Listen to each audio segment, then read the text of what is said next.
Hey, SAS listeners, welcome back to Sexual Assault Survivor Stories, the SAS podcast. Coming to you from the Long Valley studio in Washington, Utah, I'm your host, Dave Markel, and this is episode 200. Before I get into today's episode, I want to take just a moment to acknowledge this milestone. Reaching 200 episodes is quite an accomplishment for this podcast, but I certainly haven't reached it alone. The credit belongs to the courageous guests who have trusted me with their stories and to all of you who continue to listen, share these conversations, and support this show. Without my guests and listeners, there would be no SAS podcast. Thank you for helping me grow this show into what it has become. It means more to me than I can adequately express. Today, I'm picking up right where I left off last week with part 2 of my conversation with Hannah King. If you haven't listened to part 1 yet, I strongly encourage you to go back and hear it before continuing with this episode. I'm presenting Hannah's story over 3 episodes, and hearing them in order will give you a much better understanding of what she experienced and the enormous impact it had on her life. Last week, Hannah began sharing her experience of being drugged and violently sexually assaulted while she was outside the United States. She also began talking about what followed and how profoundly the assault changed the course of her life. Today, I'm giving Hannah the time and space to continue her story in her own words, including experiences that are deeply personal, painful, and difficult to revisit. I'm grateful that Hannah has chosen to trust me and all of you with her story. I hope that you'll listen with the care, patience, and compassion that her courage deserves. Here's part 2 with Hannah. That day, he began texting me all day, every day. We didn't have each other's phone numbers before that. I had his brother's number, but he got my number when I got out of the car, when he dropped me off. Let me text you. I was like, yeah, great. And again, because I thought, I guess I had a fling with this guy. So he started texting me that whole day and constantly. This is a lot. Let me say something here. You need to understand from me how terribly, terribly sorry I am for what happened to you. This is a very difficult experience to absorb for anyone, even for someone like me who's quote unquote heard it all as a detective, and I've had experiences very similar to this. All the situations that are similar have been the result of a drug-induced situation. But I just want you to know how terribly sorry I am for your experience and how much I empathize and sympathize with you and for you and your children, everyone involved. And I know that's where so much of this shame comes in, is because of the layers of trauma that occurred in this. It wasn't just a rape. It was a rape with a kidnapping, with an assault, with a situation where you were isolated and kept from your children. All of that is trauma upon trauma upon trauma. And the thing that I want my audience to know right off the bat, that trauma is cumulative. It's not like one episode of trauma. It affects the brain with layer upon layer upon layer of traumas. And so it's no surprise in my mind the amount of harm, the amount of impact that this has had on you and is still having on you. I think the audience needs to understand how horrible this is. The fact that you're talking about it and calmly sitting there, it's amazing to me that you have the composure that you do. And I know a lot of that has to do with time, but another aspect of this, and something I want to commend you on, is your strength and your endurance and your love for not only yourself, but your children and those who are listening. You obviously are doing this for more than just yourself. And I want that to be noted and commended. Do you remember where you left off? So that next day and the days that followed, he began texting me regularly as if we had just had a fling that then turned into dating, I guess. I think that for me, I had this one very brief moment when I first woke up. My body was experiencing pleasure, and I had that one little moment to grab a hold of that I guess tricked my mind to thinking, that was fun. You wanted that. That was the one little piece that my mind could attach to saying, you wanted to have sex with this person. Before we go any Everything further, else was so hazy. Oh, yeah, go ahead. can we analyze that just for a second in terms of Sure. measuring that versus the trauma and what your interpretation now, looking back on that Yeah. situation, is? I know you just said, well, that's what my brain grabbed onto. Do you have an intellectual cognitive explanation for why that happened? Because I do. I think I have at least somewhat of a grasp on that. But I'm wondering what your interpretation of that is. Why, even though it was such a short little blip of your memory of the pleasure versus all the trauma, the pain, the bruising, the horrific visual, all of that, why do you think your brain turned this into, oh, it must have been something I liked? Why? I don't know how I would answer this before knowing what I know now and the perspective I hold in this moment is I think that it was that one piece of familiar and pleasure that made it the thing that helped me to believe that it was consensual. And that was a much easier pill to swallow. It was a lot easier for me to. So I understand and I know that when we experience trauma, the brain will perceive the experience in the least devastating way, right? Not great, but tolerable. It was easier to believe I drank too much. I feel ashamed. That sucks, but okay. It didn't even cross my mind that I had been drugged yet because that was too devastating for my mind to allow to perceive as possibility. It was easier to believe, oh, I had this one memory, this one moment of my body experiencing pleasure and going, maybe I want more of that. Because having consensual sex with this person is way more digestible to my brain than this person that I thought I could trust drugged and raped me. That was not even a thought at that time.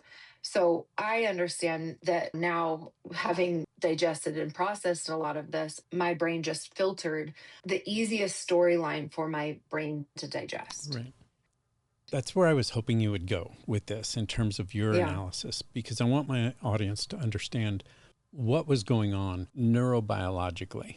The neuroscience of the brain is such, as I mentioned, first of all, that the main goal of the brain is to survive. Part of that aspect is that our brains don't tolerate well things that are harmful, like rape, like death, like pain, all of that. Our brain doesn't want that. It's a signifier of potential harm, a signifier of possible death. Let's stay away from that. And Yeah. so, autonomically, meaning the automatic systems in the brain are to put walls up and barriers to pain, suffering, shame, those types of emotions to avoid the possibility of harm to our bodies and to our brains, and to accept things that are the opposite. And so you're right, pleasure, whether it's sexual, whether it's non-sexual, but just anything that produces dopamine and serotonin, things that calm us down and make us feel better about who we are and what we are and the situation we're in, are the types of things that our brain will bring to the forefront. So Hmm. absolutely, I'm just making sure that my audience understands why it didn't focus on the painful stuff and why you didn't avoid future contact with that same person. It makes Hmm. sense, in other words. It's Right. neurobiologically common and understandable. So yes, Hmm. tolerance levels have a lot to do with that. I'm really I, glad that you have that understanding too, because it does help in the healing process if you understand what's mhm. going on neurobiologically. Yeah, I won't lie. I needed some of these things I knew I understood prior, didn't see it in my circumstance, in my situation. I needed other people to tell me, to reflect to me, this is what's happening. This is what happened. This is what this is. And that took time to detangle myself from the shame and the self blame, the layers, the details that I was still blaming myself for.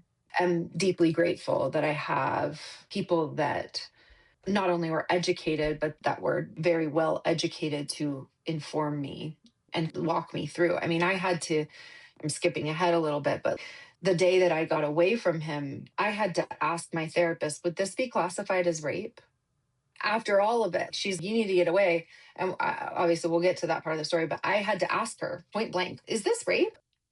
And then it took 2 months later that the conversation around that next morning and that moment of experiencing pleasure, I didn't even know how to recognize that as rape. And she had to point out to me and say, Hannah, you didn't consent. You woke up and he was already inside of you. Just because you said your brain thought, well, I like morning sex. I like morning sex with a consenting partner that I'm already with, that's a different thing. Yeah. It's lovely to be woken up by someone that you care for and love in that great, lovely, pleasurable way.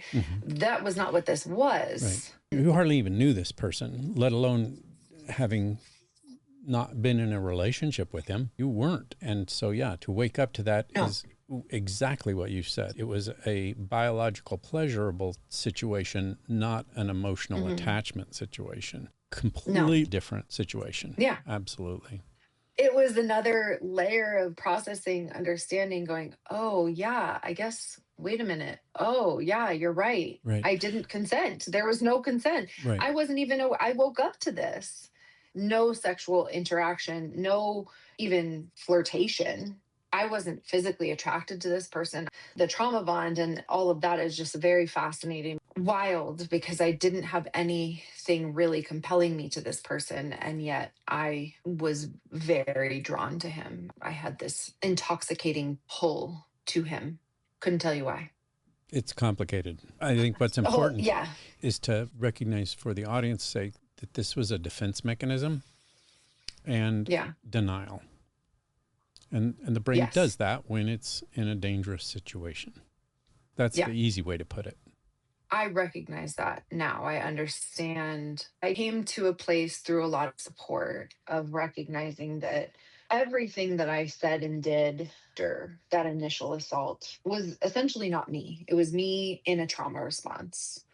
And I also was being regularly drugged, most likely. It was trauma induced and drug induced haze of existence that was not me. I think the places where I was still struggling of, I can't believe I did that. I can't believe I said that. I can't believe places where I still was blaming myself. The ways that I have been able to meet that and alchemize that for myself and soften that sensation and flip it back to placing the responsibility where it belongs on him was through having people who were educated tell me, reflect to me, say directly what it was, that it wasn't me, that it wasn't my fault, that this was the trauma response, and to also do my own research. I knew what trauma bonding was prior, but I viewed it through the lens of the thing that caused someone an abusive relationship. I didn't really understand it in a situation like this. And so it didn't even cross my mind. And so when my therapist was saying, Hannah, this is a trauma bond, being the person that I am, was like, okay, I want to understand this because I understand it to a degree, but I really want to understand why did I do these things? Because I was still feeling so much shame. And the more that I learned and that I researched and that I asked questions and I had other people really affirm deeply again and again to me, none of the choices that you made after being drugged and violently raped were conscious choices. They weren't your fault. It was all parts of my brain shut off and I went into pure survival. I understand how trauma works. I understand that. But again, I really needed to be reminded and affirmed of that many times over, specific to what I went through, to understand and to give myself compassion and grace and to detach myself from the shame and the self blame and put it where it belonged. It took a lot of unraveling and untangling and repetition. I think one of the things that I want to point out to anybody that's listening and trying to wrap their head around this, if they haven't experienced it themselves, one of the analogies that worked really well with me was understanding that I know what a roller coaster ride is. I've never been on a roller coaster, but I know what a roller coaster ride is. I've watched them. I know how they work. I've studied the physics of it or the building of a roller coaster ride itself, the mechanics, all of that. That is completely different than experiencing a roller coaster ride, which could be either extremely pleasurable or extremely terrifying. I think that it's important for listeners to understand that, to know that you can have an intellectual understanding of something without having an emotional connection to that understanding. Mm-hmm. And that's, I think, what you're talking about here. Yeah, you know what a consensual relationship is, but I think you hit the nail on the head earlier. This was survival mode. Mm-hmm. And I would say vice versa too. You can intellectually understand what trauma is and have to relearn so many aspects of what that means going through it, and vice versa. You can experience extreme trauma and really not understand trauma, know how to support other people through it, know how to not be intellectually educated on it too. So I feel like it Right. can go both Yeah, ways. absolutely. I've even had friends who have experienced tremendous trauma who have actually been really harmful in their responses. So just because they've experienced it doesn't mean that they're going to be safe people to support you through it. Right. I have for sure had trauma in my life, but I hadn't had something like this extreme. I won't lie, it was confronting and a hard pill to swallow, to go, even with all of my education, even with all of my knowledge, even with the things that I know that I could see or point out for someone else. I was entirely blind to it. I had no clue what was happening at all.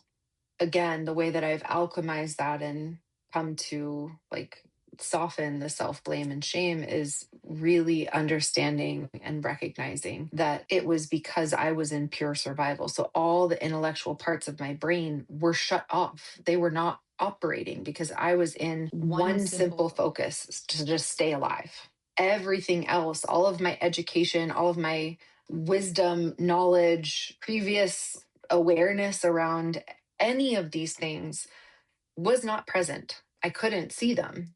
That helped me when I was still really struggling with blaming myself, to just give myself the compassion and grace to go, you literally did everything you needed to do to stay alive. And I'm here to tell the story. So good job to Yeah. my Yeah. to my brain and body for keeping me alive.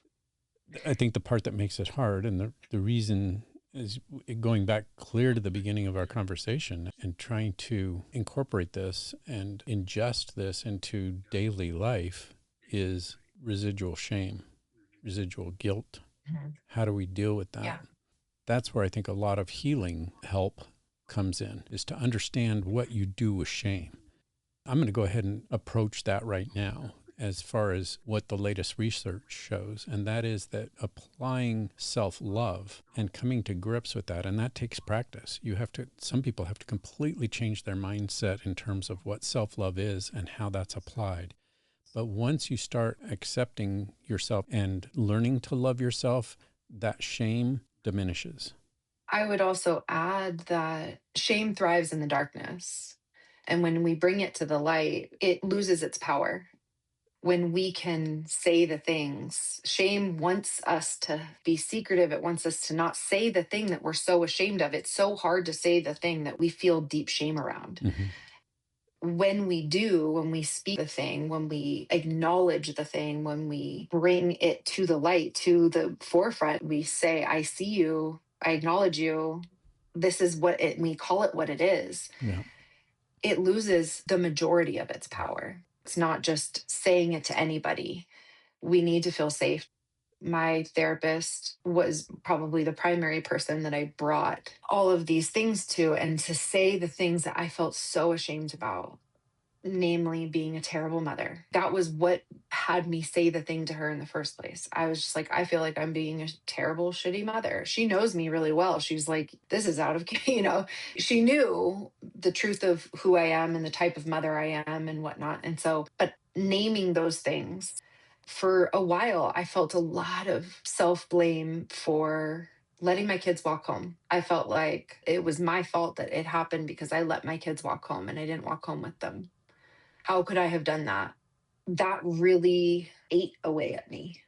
It took feeling safe enough and being brave enough to say those things to her specifically. And I have other people that were safe places, just a few people that are deeply safe people for me to say the thing that I was crawling out of my skin in shame. It's like when you just, or it's like, it feels so ick. Yeah. But to say those things to those people and have them remind me and reflect to me that none of that was my fault. I didn't do anything wrong. My kids were fine. They ended up home safe.